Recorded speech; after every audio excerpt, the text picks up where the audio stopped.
Allez, salut à toutes et à tous, très heureux de vous retrouver. Mon sentiment sur les marchés ce matin, pouf, j'en sais rien. Je vais être honnête avec vous, très sincèrement, on va essayer de décrypter les éléments techniques pour essayer d'orienter la gestion du risque. Que pourrait bien foutre la smart money actuellement? Qu'est-ce qui nous ont branlé hier sur les marchés? Question très complexe à laquelle je vais essayer de répondre. C'est du contenu plutôt avancé dont on va traiter ce matin. Donc encore une fois, attention à ne pas nécessairement dégager de stratégie de trading de tout ça. Pour moi ce matin, des trades sont jouables, oui, mais ils nécessitent une connaissance très avancée de la gestion du risque. Je vais quand même essayer de vous les partager et de vous les décortiquer en toute transparence.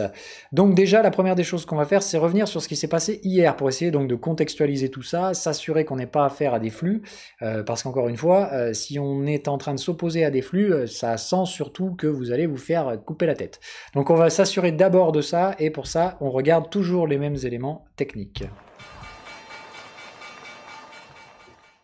Donc notre lecture du contexte ici, toujours pareil sur la partie gauche, la partie sentiment et celle qu'on vient d'introduire dernièrement, qui est une partie du sentiment que j'utilise, mais que je vous avais pas encore présenté. On fera une émission TL là-dessus. Donc la partie sentiment trading des particuliers, donc qui est contrarien par excellence, à utiliser soit en confirmation des flux tendanciels, soit en validation pure et simple de range, et tout simplement donc de balade du sentiment au sein d'un range, qui est donc le grand classique. Donc déjà d'une, est-ce qu'on peut considérer tendance haussière? Ça me paraît encore assez maigre, comme on le voit ici, même si on note l'écartement des deux pattes ici, c'est-à-dire on voit que, alors que les prix montent, on a des positionnements spéculatifs vendeurs qui augmentent, et des positionnements acheteurs qui se réduisent. Donc le classique du trader particulier, qui, alors que ça valide s'il a acheté, est déjà en train de récupérer ses profits. Il a pris un risque considérable, ça monte d'1%, mais il peut pas s'empêcher de récupérer les gains. C'est-à-dire qu'en fait, il a raison, mais il va se barrer. Et dans le même temps, vous avez les contrariens, c'est-à-dire ceux qui ont vendu le support et qui se disent « Non, putain, j'avais raison, les marchés montent, mais allez vous faire enculer. » La lutte classique du marché. Ça monte, ça rebondit un peu vite. « Ah, le marché monte trop vite, je short. » Tu comprends pas pourquoi, mais voilà. Donc attention, ça pourrait être des biais de confirmation d'une reprise de tendance acheteuse. Par contre, attention, quand ça commence à peine à se séparer comme ça, la seule chose qu'on note, c'est surtout que par rapport au précédent ici, les gens s'en battent les couilles. Autrement dit, il y a un intérêt assez faible entre le positionnement acheteur et vendeur, ça sent quand même le range.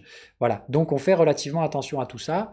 J'ai pas l'impression que le positionnement des particuliers soit suffisant pour déclencher des tendances, mais attention, ça peut alimenter la poursuite de ces dernières, mais on n'est pas encore là-dedans. Donc, plutôt neutre, on va dire, sur le sentiment des particuliers, mais la journée d'hier, elle pue le piège à gland, c'est-à-dire, ah ouais, vous vendez, bah on va faire monter les prix, c'est super. La smart money, elle suit plutôt ça, Fear and Greed Index, on est à 50, au milieu, la grande classique, donc autrement dit, si vous vous dites, je sais ce qui se passe, j'ai tout compris, moi je vous dis direct, déjà d'une j'en sais rien, moi j'en sais rien, je vois rien du tout sur les graphiques qui m'invitent à avoir un sentiment directionnel, ça me montre que j'ai plutôt raison, donc autrement dit, encore une fois, c'est beaucoup d'éléments rationnels qui invitent à penser que pour l'instant, si vous faites des plans sur la comète, vous êtes surtout en train de commettre des conneries, c'est-à-dire de faire ce genre de truc. Voilà.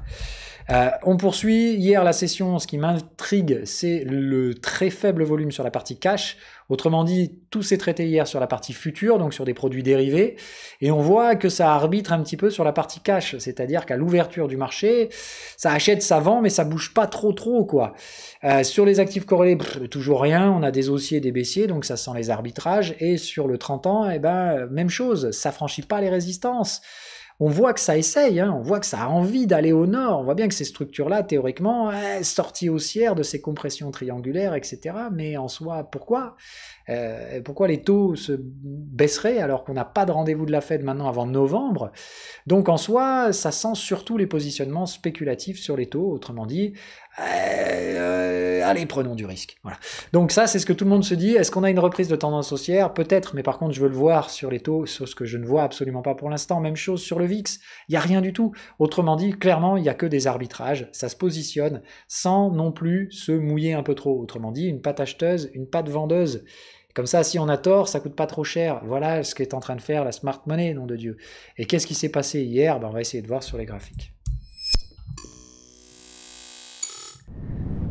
Pour moi, qu'est-ce qui s'est passé hier? En soi, aucun intérêt. C'était plus de dire, on avait bien capté dès la fin de semaine dernière que ça passait pas sur la partie breakout et que malgré plusieurs tentatives baissières, on n'arrivait pas à s'installer sous les contextes. Autrement dit, on n'arrive pas à breaker au sud. Pourtant, on sait qu'il y a de la place. On sait que la smart money attend probablement sur des niveaux de retracement inférieurs. Et quand on a traité cette zone qui est la zone Fibo 23, eh bien, qu'est-ce qu'on a vu? Les clusters avaient du mal à s'aligner, mais ici, boum, ils ont payé la moyenne de prix en 4 heures. Je vais vous la remontrer. Voilà. Donc, la gestion du risque, c'était de dire, ah putain, en 4 heures, ils ont payé le support, pas sur le Fibo 23, parce que, bon, ils n'étaient pas fous non plus. Alors, pardon, le Fibo 23 est un peu plus haut que ça. Je vais vous le remettre correctement. Tac, encore un peu. Ok, tac, tac, tac. Voilà. Donc, positionnement cluster, Fibo 23 moyenne. Bref, qu'est-ce qui se passe? Ici, au lieu de breaker la moyenne, chose qu'on aurait très bien pu faire, étant donné qu'on avait affaire ici à des marchés très matures, autrement dit, la tendance 4 heures, on va probablement y passer 3 plombes. C'est ça que ça nous dit, hein, quand le marché a été très mature sur sa tendance, c'est-à-dire un peu excessif sur la fin, ça veut surtout dire que derrière, on va passer plus longtemps à consolider. Hein, voilà. Donc, j'ai l'impression que déjà, ce qui nous attend, ce sont des ranges assez longs, au moins, au minimum, hein, comme je vous dis, jusqu'à l'élection. Donc déjà, est-ce qu'il y a un potentiel haussier jusqu'à l'élection? Ça me paraît très peu probable. Maintenant, est-ce que le potentiel vendeur est énorme? Ben non, parce que justement, c'est surtout de dire on a beaucoup de temps à passer à plat. On a retracé à peine 23% des mouvements haussiers. C'est juste de dire, encore une fois, rationaliser ce qui se passe. Est-ce que le marché est bear aujourd'hui? Mais non, non, non. Et aller à Fibo 38, ça ne le rendrait pas bear non plus. Ça serait simplement revenir sur des niveaux correctifs, en fait, simplement revenir début juillet. C'est pour remettre les choses dans leur contexte. Alors que là, on parle du point bas Covid, hein, en termes de référence de retracement. Donc, encore une fois, les positionnements bear, moi, me paraissent complètement fous furieux, c'est-à-dire les gens qui se disent « Ah putain, faut vendre à découvert, à plus en pouvoir », complètement con. Est-ce qu'il faut couvrir les portefeuilles? Ah ça, oui, clairement. Est-ce qu'il faut tenter une petite exposition spéculative vendeuse? Clairement, oui, mais ce qu'on voit aussi, c'est que depuis la semaine dernière, tous ceux qui s'y sont risqués se sont surtout fait prendre à contre-pied. Donc là, pour moi, c'est effectivement le rebond 4 heures qui vient chercher des zones résistantes horaires. Qu'est-ce qui se passe donc? Le premier truc qu'on fait, on remet en question toute la baisse. Qu'est-ce qu'on casse hier? Des trendlines. Oh, dis donc, évidemment. Donc, le premier truc que je note hier, c'est la réaction. On casse des trendlines, mais est-ce qu'on fait des breakouts haussiers?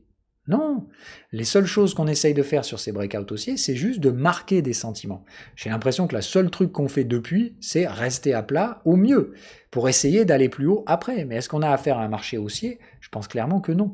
Donc, pour moi, à ce stade-là, la seule chose qu'on voit ici, ce sont des cassures de trendline. C'est-à-dire, ayant échoué à la vente, on essaye de casser à l'achat. Je pense qu'on va échouer tout autant dans ce sens-là. D'accord? Donc, est-ce que j'ai envie d'acheter le marché ce matin? Non. Est-ce que j'ai envie de le vendre? Un petit peu, mais ça reste des patterns très, très expérimentés, dans le sens où ça revient à traiter une zone de prix moyenne dans un range. D'accord? C'est-à-dire que ça dépendra de la structure du range. Si on a bien ici un range vendeur, normalement, ça devrait vendre proche de la moyenne et ne pas réussir à franchir une résistance. Par contre, si on a vraiment un range neutre, c'est Fibo 61,76 ici, et on attendra 34,40 voire 35 pour vendre. Pourquoi, d'un point de vue stratégique, je vous dis que cette zone me paraît peu probable, je vous l'explique très clairement, c'est parce que quand on a eu une tendance qui précède de manière très excessive, d'accord, ce qui est le cas ici, là c'est pas, comme on l'a vu, les tendances matures 4 heures qu'on a vu tout à l'heure, c'est de gros excès horaires, hein, où là on est vraiment parti en quéquette sur la fin de l'été, parce que les 10 techs complètement folles faisaient n'importe quoi. Et ça arrivait même à nous tirer le S&P 500. Donc on a une fin complètement excessive. Donc il faut bien comprendre que dans ces marchés-là, la réaction que vous avez derrière n'est pas technique. C'est ce qui m'invite à penser qu'ici, je pense pas qu'on en ait fini. On a clairement 2 bornes de range. Celle-là a été avortée, c'est-à-dire qu'elle n'a pas réussi à venir chercher le contexte. Mais par contre, j'ai pas l'impression qu'on ait fini. Parce qu'encore une fois, j'ai l'impression qu'on termine un range horaire, qu'on va remonter éventuellement en 2 vagues, essayer de dire bonjour un petit peu vite fait à 34,40, mais je pense qu'on va y aller en 2 coups, dans le meilleur des cas, et surtout, je pense que derrière, ce qui nous attend, c'est de nouveau 2 vagues de baisse pour aller plus bas, et chercher le Fibo 38. Donc, est-ce qu'on en a fini avec la baisse? Je pense pas. Est-ce qu'il faut être très agressivement vendeur aujourd'hui? Non plus. J'ai l'impression que ce sont des niveaux intermédiaires que nous traitons ici, dans le meilleur des cas. D'accord? Et même dans les cas les plus baissiers, il me semble qu'il faudrait déjà revenir ici et réussir à traverser cette zone-là, c'est-à-dire au mieux former un petit triangle avant de baisser. Autrement dit, pour moi, il n'y a pas vraiment de cluster vendeur très fort ici. mais plus de dire ça vend, on sécurise et à la limite, si ça revend derrière, on n'hésite pas à renforcer. Mais moi, j'ai pas un positionnement vendeur très fort aujourd'hui, ni même un positionnement acheteur. Par contre, ce qui m'intéresse, ce sera de voir comment ça réagit sur ce niveau-là aujourd'hui. Est-ce qu'on paye ça? Ça, pour moi, ce sera franchement très prometteur pour venir chercher 34,40 derrière. Ou est-ce qu'au contraire, aujourd'hui, on fait le même positionnement débile qu'hier dans l'autre sens? Autrement dit, hier, c'est une journée basée sur le sentiment des particuliers qui ont vendu un marché qui montait et qui n'ont fait qu'alimenter la hausse dans un petit canal 45 degrés, grand classique. Si on va dans le 15 minutes, vous allez le voir tout de suite, c'est assez flagrant. Hein. Ce qu'on a ici, c'est clairement une lessiveuse. Le petit canal 45 degrés, ok, bien étriqué. Qu'est-ce qui se passe? Le momentum n'arrive jamais à repasser en négatif. C'est la lessiveuse, hein. C'est la pattern classique de lessiveuse. Squeeze sur les prix, enfin squeeze sur le momentum et squeeze de prix, c'est-à-dire un canal de tendance plus petit que les bornes de contexte. Donc là, clairement, ici, on est squeeze de prix plus squeeze de momentum. Autrement dit, ici, ça n'est pas technique. Donc, si vous considérez que ça, c'est une tendance, je vous dis, oh aïe aïe, non. On peut très bien aujourd'hui faire la même chose dans l'autre sens. C'est-à-dire venir ici, et boum, vas-y que je te lessive tout le contexte 15 minutes, toute la journée. Autrement dit, si on venait ouvrir Wall Street à 3003, il y aurait probablement tout le monde en mode, allez, buy the dip, suivi de tendance, etc. Et que vont faire les market makers? Peut-être l'extrême inverse de ce qu'ils ont fait hier, c'est-à-dire, vous achetez, ils vendent. Voilà. Donc on fait très attention. Moi, les clusters techniques de la journée, c'est, je vois des zones vendeuses ici, tant qu'elles tiennent, je préfère avoir un biais légèrement vendeur. Légèrement. Si elle valide, je pense qu'on pourra continuer. C'est-à-dire qu'ici, moi, je ne ferai pas de gestion du risque à l'achat. Je vais simplement laisser filer les positions vendeuses. Autrement dit, hier, ils m'ont pris des gains. Je vais essayer de récupérer des gains aujourd'hui pour compenser tout ça. Et essayer de faire mes gains sur 2 jours, entre guillemets, compenser les pertes d'hier et faire des gains pour les 2 jours. Donc, voilà. La stratégie pour moi aujourd'hui, les petites ventes ici, mais ce sont des stratégies experts qui reviennent à lutter contre des marchés en squeeze, c'est-à-dire des marchés que vous ne pouvez pas trader si vous êtes débutant parce qu'ils ont une gestion du risque très agressive et très difficile à naviguer. Ça nécessite d'avoir une psychologie très solide ici parce que ces contextes-là font travailler vos biais d'impatience et vos biais d'incertitude à des niveaux que vous pouvez difficilement contrôler. Ok ? Ceci dit, eh ben voilà, on a assez d'éléments techniques à mon avis pour arriver à la conclusion.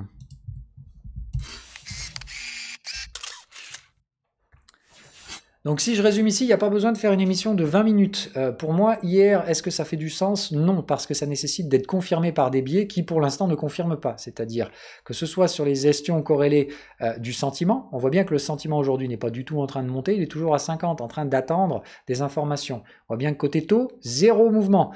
Côté action, des arbitrages, toujours pareil, ça arbitre des indices, ça arbitre des secteurs, c'est très compliqué. Je surveille toujours l'USD-Yen pour savoir si cet arbitrage en faveur du Nikkei dernièrement, avec donc une baisse très sensible du yen, est un piège. Et dans ce cas-là, si le yen se raffermit et que le Nikkei invalide son breakout, je vais le dégommer à la vente. Mais pour l'instant, je vois bien que ce positionnement, c'est pas la thématique du marché. Donc je surveille des timings, mais je vois bien que les timings qui pourraient être favorables au risque sont plutôt soit on essaye de repousser plus tard, le fameux schéma donc de la volatilité, c'est-à-dire je vends de la volatilité à court terme, ça permet de squeezer les zones de vente 15 minutes comme on l'a vu hier, même si à mon sens, avec un peu de recul, ça paraissait assez évident ce market making. La question est, est-ce qu'on est maintenant en train de piéger en horaire, c'est-à-dire d'ouvrir à bras ouverts les traders sur des prix moyens, d'accord, qui ne sont donc pas des prix très attractifs. Est-ce que les ventes que j'ai mis en place ce matin sont un nouveau piège? Et dans ce cas-là, vente de volatilité en horaire, et on va chercher les zones 4 heures dont on parlait plus haut. C'est-à-dire, en gros, on range un peu à plat, et dès le mois prochain, boum, on essaye direct de bourrer vers la zone 34-40, 3500 sur le S&P 500. Encore une fois, c'est très probable. Maintenant, est-ce que nécessairement il faut considérer que c'est la seule option? Ça me semble également assez risqué. Comme je vous l'ai dit, il faut choisir des biais. Si vous avez pris un biais vendeur, c'est-à-dire comme le mien, qui est plutôt notre vendeur, je ne suis pas short to the cave, etc. Mais juste de dire, je couvre le portefeuille et je veux une exposition nette vendeuse très légère. Pour l'instant, la seule chose que j'ai fait depuis les dernières 48 heures de trading, ça a été de réduire les expositions vendeuses, voyant que je n'étais pas dans le bon tempo. Là, ce matin, on teste des zones qui pourraient voir ce conditionnement revenir un petit peu mieux. Donc, je réaugmente très légèrement les expositions vendeuses ce matin. pour tester la température, voir comment ça réagit. Si je vois qu'on arrache les contextes 15 minutes, après les avoir arrachés à l'achat hier, c'est qu'ils vous prennent pour des cons. Par contre, ça ne donnera pas nécessairement un sentiment quel qu'il soit. Donc, j'ai plutôt l'impression que pour l'instant, il faut être patient. Autrement dit, tester les zones de liquidité, sécuriser rapidement les positions, ça passe pas, faut pas faire de plan trop rapide sur la comète. Voilà mon sentiment personnel. Si la zone horaire répond pas, c'est pas grave, on se laisse stopper et on repart sur les zones 4 heures. Par contre, voilà, celui qui aura tort, c'est celui qui voudra maintenir principalement son biais envers et contre tout. Autrement dit, celui qui refuse de moduler sa gestion du risque. D'accord ? Quand vous voyez que ça passe pas dans votre camp, que ce soit acheteur ou vendeur, faut réduire.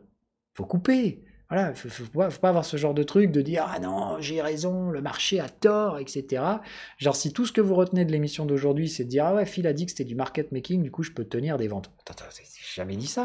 Moi, j'ai coupé mes ventes hier. La question, c'est ce matin, est-ce que je maintiens de nouvelles ventes ou pas ? Est-ce que cette zone horaire qui était mon plan d'hier va réagir aujourd'hui, après un petit market making hier ? Ou est-ce que c'est un piège horaire pour écraser la volatilité et aller chercher derrière les niveaux en 4 heures? J'ai pas encore la réponse. Tout ce que je sais, c'est qu'il n'y a plus de banquiers centraux, il n'y a aucun catalyseur aujourd'hui et qu'il n'y a aucun volume sur la séance d'hier. Autrement dit, est-ce qu'on peut l'invalider la séance d'hier? Clairement oui. Le Nikkei, il est en squeeze. C'est pas parce qu'il a essayé de franchir sa résistance qu'il va réussir. Ça se trouve, il est juste en train de piéger des glands et il va repartir comme un con dans l'autre sens. Donc on fait attention.